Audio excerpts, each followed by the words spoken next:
Hey YouTube, how's it going? Kevin Cleary here with a knife video for you. Today I've got a quick first impressions video on a couple of knives. This is the main one I want to look at. This is from RealSteel. It's an O-stop Hell design, and it was from last year, 2017. We're early in 2018, so I'm not totally out of touch on this guy, but did want to give you a quick first look at it. I will do a review coming up. Now, one of the things I really want to do is give a shout out to Jake at Canadian Cutting Edge. He sent this along with another knife that I'll show you in a second along for review. And he also recently did a video on the changes in laws that the CBSA is, or I mean the changes in import standards, I guess would be more accurate to say, that the CBSA, Canadian Border Services, is implementing right now. So good job on that video, Jake, and thanks for sending these knives along. For those of you watching, go ahead and check them out. Jake and I have pretty different interests in knives, so if you want a bit of a different flavor for a little while, go and check out Jake's channel. I think he does a pretty good job. Now, back to the knife in question. This, I think I may have mentioned already that this is an O-stop Hell design. The same designer that has done some other stuff for RealSteel.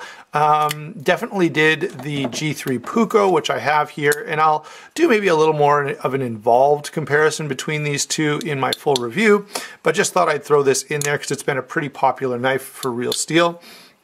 The other knife that I'm going to share with you very quickly here is the RealSteel Megalodon in carbon fiber.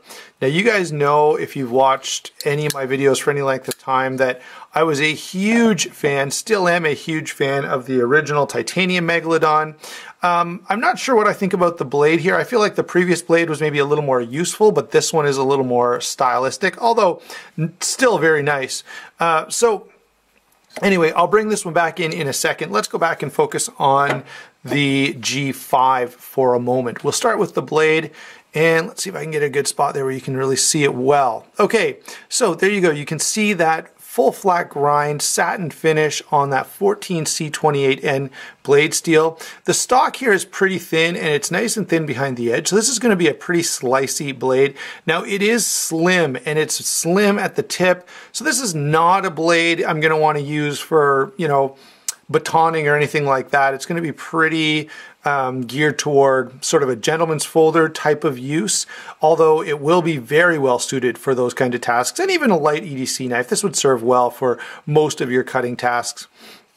Anyway, I'm getting caught up here on the blade. It's just a different blade than we're used to seeing, so I thought I'd give you a little more commentary on that. This knife does remind me a lot of a Benchmade 943. Aluminum handle, you know, that slim blade.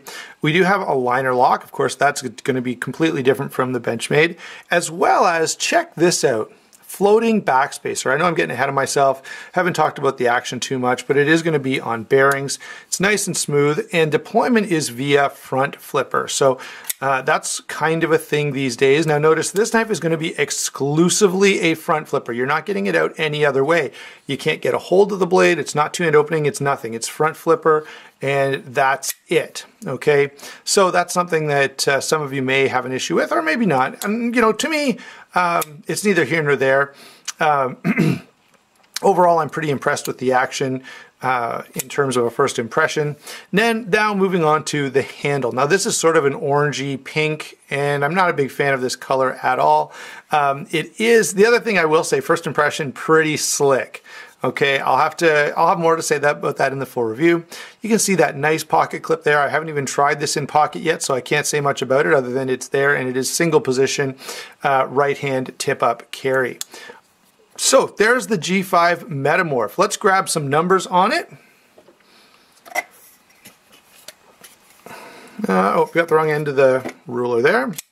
Okay, so this knife is a fairly large for its weight, 8 1/8 inches. So 8 1/8 inches. Blade length on this is just over 3.5 inches, and cutting length is going to be about 3 3/8. Closed length in pocket is going to be, look at there, just under 4, and I guess just over 4.5 inches. So fairly slim, fairly easy to carry. Let's see if we can get a weight on this, or if the scale is going to give me a hard time. I know some of you will be like, Kevin, just change the battery. I will as soon as I can think of it while I'm actually in a store that carries batteries. Let's see here. So wow. How about 2.62 ounces? That is pretty darn good.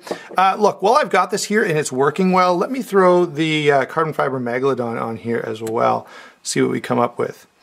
3.57 ounces. Wow, that's crazy. Okay, so let me turn that off. Well, try to turn it off. There we go. Move this out of the way. So my initial impression on this knife, there we go. Initial impression on the G5 Metamorph is that it's a really cool, really interesting design from Ostap Hell and RealSteel. The quality is definitely there. The color, this particular color is not one I'm a fan of, but there are a bunch of different colors available. And, you know, overall it functions pretty well. Now it's a little slick, and, you know, because of that, I would definitely not want to use this for anything really, you know, rough, where there's a chance of my hands getting wet or sweaty or anything like that. But as I say, as a gentleman's folder or a light use EDC, this is a pretty nice knife. And I'll have more, of course, to say in the full review. Let's go ahead and take a look at this Megalodon. This is the carbon fiber RealSteel Megalodon. Go ahead and watch my review of this knife in its original titanium format. This is one of the nicest budget, I don't know. It's a high-end Chinese knife, guys. Titanium, carbon fiber, but the quality, the action is absolutely superb. And that's what really impressed me about the original, was just how smooth the action was. And this one is no different. The action on this is smooth as silk. It's better than knives that cost 2, 3, 4 times as much. It's absolutely amazing. And so if you ever wanted to know kind of what it feels like to handle, you know, a really expensive knife, or if you want a knife in your collection that can give you that feeling of really precision, high-end quality fit and finish, this is a great option that comes in for about 200 bucks. In fact, a lot of times you can find them a little less than that. And with the previous model, there may still be some out there. There were some crazy sales. Like, you could find them for $150 and even a little bit lower from time to time if you were really lucky. So this knife, again, is no exception. It is smooth as silk. The action is just pure joy. It really, really is. Ergonomics are nice. A couple neat little touches here. In terms of a lock bar stabilizer, it's got this wave cutout. That's pretty impressive. I'm not a huge fan of the way they did the relief cut here, and I wasn't a huge fan of that on the original either. Now, the new blade. What do I think of the new blade? You can see it's sort of a saber, almost an upswept. It's not quite upswept, I don't think. Maybe it is. Swedge here.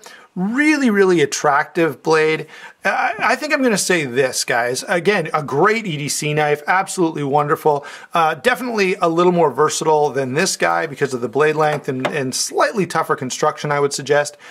But as I say, I'll do a full review of this and have a little more to say at that time. But here's my initial thoughts. I'm going to say this blade probably looks a little cooler, okay? It does flow very nicely with this knife. However, the blade in the original with a full flat grind and a little less abrupt belly and not the upswept tip, probably a little more versatile. Okay, so there you go. That's my take on this. I do love the fact that RealSteel brought this out, and I really have got to say the quality on this is absolutely there, guys. This is truly enjoyable just to handle. Again, a huge thanks to Jake over at Canadian Cutting Edge for sending this along for me to check out. Really, really excited to get to know this knife a little better. Don't forget to like and subscribe. Thanks for watching, and we will... Oh wait, before I leave, go check out Knife News and watch and read the story about the CBSA changes as well. Now I'm done. Don't forget to like and subscribe. Thanks for watching, and we will talk to you soon.